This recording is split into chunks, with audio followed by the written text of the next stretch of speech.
Сәлеметсіңдер ме, балалар? Сауат ашу 146-шы сабағымызды бастайық. Бүгінгі сабағымыздың тақырыбы нәтиже сабақ. Мен не үйрендім? Менің отбасым және достарым тақырыбы бойынша. Бұл сабақта сен әдептілік сөздерін орынды қолданасың, мәтін мазмұнын болжап айтасың. Балалар, мына суреттерде нені көріп тұрмыз? Дұрыс айтасыңдар. Отбасы мүшелерін және достарды көріп тұрмыз. Яғни бүгінгі біздің сабағымыздың тақырыбы отбасына және достарға байланысты болады. Ендеше тапсырмаларды мұқият орындайық. Бірінші тапсырма: өлеңді мәнерлеп оқы.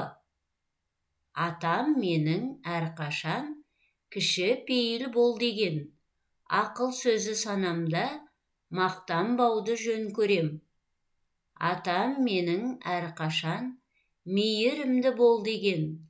Ақыл сөзі санамда жас үлкенге жол берем. Балалар, рахмет, ризамын, мархабат. Неге бұл сөздер сыпайы әдепті сөздер деп айтылады? Бұларды қай кезде қолданамыз? Тағы қандай сыпайы сөздерді білеміз? Сыныптасыңнан кітабын, қаламын беруін сыпайы сөздердің көмегімен сұра. Екінші тапсырма: мәтінді толықтыр. Екі бала әңгімелесіп отыр. Біреуі менің бір сүйікті досым бар деді. Екіншісі, ол кім сонда деп сұрады. Ол ма? Ол балдырған журналы. Екінші бала, ол адам емес қой, қалай саған дос болады деп таң қалды. Балалар, мәтіннің мазмұнын болжап толықтырып айтайық.